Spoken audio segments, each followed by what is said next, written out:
Well, hello and welcome back to Read Rebecca for my weekly chatty catch up on everything I read, everything that I'm currently reading, and everything I'm looking forward to reading. And I'm joined by two hosts this week. We have a lovely lump of Ripley right here and a Dusty. So I'm sure they will be very helpful today. So I had a good reading week, but most of my reading was very focused toward a couple of looming library deadlines that I have for BookTube prize books. So I can't really talk about those, though I did have a finish, that was good. But those will be forthcoming as the prize round winds up at the end of May.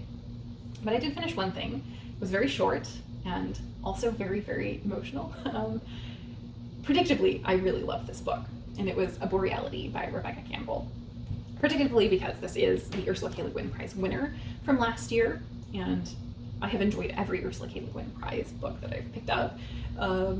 They are very focused on finding speculative fiction in science fiction, fantasy, horror that is truly imaginative and really thought-provoking. And this was definitely that. So this is a collection of short stories that are interconnected and do make a novel. Unlike some other books that this has a very strong connective tissue between the stories, I would say. So it didn't leave me feeling like it was just a collection of short stories. This does have an arc, I think. It's taking place in the near future, from 2050 to 2100. And actually, I should say this is from Stelliform Press, which is a small Canadian press that does focus primarily on like ecological sci-fi and like environmental sci-fi. So this is, I would say, a boring apocalypse a bit during that near future. So everything feels familiar, but just a little bit off, and there's no drama. This is about people just trying to live their lives under increasingly bad conditions and finding normalcy there. So we open the story, I think, perfectly with a short story about a library. So as a bookish person, of course, that pulled me right in. We're talking about the University of Victoria library that the building is starting to fall into disrepair because of the conditions of increasing concerns about wildfires and flooding and rainy seasons that are getting worse. Just general weather conditions are worse. As well, there have been sequences of outbreaks of plagues. And so population is becoming much more isolated, and it's harder and harder to transport things or get people back and forth to these items. And so we have just a couple of people who have been kind of upkeeping this place and trying to keep it going, and are realizing it's beyond them. What do they do? How do they preserve these books? How do they track what they do with them? And how do they decide what to save or what can be saved? How do they decide what knowledge is important without losing something? And that was just such a heartbreaking yet quiet, introspective story to read. And that's one of the elements that is this strong connective tissue through these stories, because those books do come up in later stories at times. Things that are meaningful about what they accomplished. Even though it's not a big story, it doesn't have any immediate impact. We do see those ripples that happen passively over time. And oh man, yeah, I loved it, and I'm like choking up right now just talking about it. So many of the stories are like that, and got me to think about things here in really nuanced ways, because in virtually every story we are looking at people who are struggling but trying to adapt to a changing world, and also people who are not adapting, who are trying to maintain, who don't want to accept change, and who are just desperately holding on to keeping things the same and maintaining what's normal for them rather than establishing a new normal. And so those are the tensions of this, but they're so minor. It's things like having neighbors who want different things out of their living experience now. Well, one wants things to change, and the other one wants things to stay the same in the neighborhood, even though it already has changed horribly.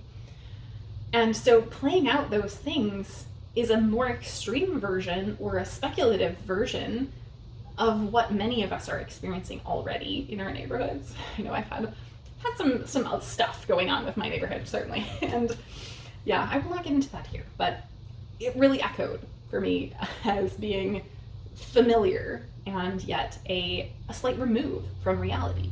And I like that. I love when speculative fiction allows us to see things in our reality from a slight remove and a different side. So I love that. But it also got me to empathize even more with the people who are avoiding this change or trying to progress forward in something meaningful for them, even though it's maybe antiquated or is not an adaptation to this new world that they're living in. There's one, I think the longest story in here. It's about a man who's building a violin, and it's this very deeply meaningful thing to him, but he's having to do kind of underhanded things to do it. And so my knee jerk is to want to disagree with what he was doing on its face. But then you look at the meaning that was imbued in this for him, the fact, like, for instance, one of the things that he does, the very first thing in his story, is cutting down an old growth tree and doing that illegally. But yet there's this balance of him doing this illegal thing that's horrible, but also there's horrible wildfires that are probably going to wipe out this area, and the trees will be lost anyway, potentially. There's that huge risk. There is the very real risk that natural conditions are becoming very bad for many of the existing plants, and so it would have put this tree at risk regardless. And so he's preserving it in some way rather than it being just wasted effectively because of all of these factors. And there's multiple other things, but it got me to see the value in what he was doing, even though it felt wrong to me initially. Like, I could see both sides, and I think this did such a great job of engaging with that. So I felt so much emotional connection with this, and this made the effort, or I should say the author made the effort to really provide a nuanced, layered story or collection of stories here that just cut to my heart. I could feel the lives of these people on this west coast of Canada in what is basically completely rural once this happens. The isolation that they're feeling, the difficulty with change. And it brought back so many feelings from the past several years and so many things we're going through right now that it was just a very emotional read, even though nothing dramatic happened. So yes, if you have any interest in cli-fi, if you have any interest in a boring apocalypse, I think this would be a wonderful book for you. And it's just so lovely as far as the writing. It's very descriptive and gets across the sense of nature surrounding everyone that was amazing. This also had some connections to things I'm reading right now that very much surprised me. Anyway, absolutely loved it. I would be surprised if this is not on my favorites of the year. So that was a great book. And that is all I'm reading right now, other than my BookTube prize books, because I have not made any real progress on other things. So nothing else to talk about book-wise. As far as watching, I think only finished one show, and that was Next Level Chef, season 3. I think we're on season 3, whatever the current season is. It was great. I really enjoy Next Level Chef. It's a cooking competition where you have 3 mentors and a basement, a middle, and a top level, and they compete to be on each level every week. And the basement is really terrible and has like broken stuff basically. So they're challenged with the equipment that they have and the access to items, because the items go down on an elevator every level, and so the people at the bottom have least selection. But it's a very enjoyable cooking competition. I had a great time with it, as always.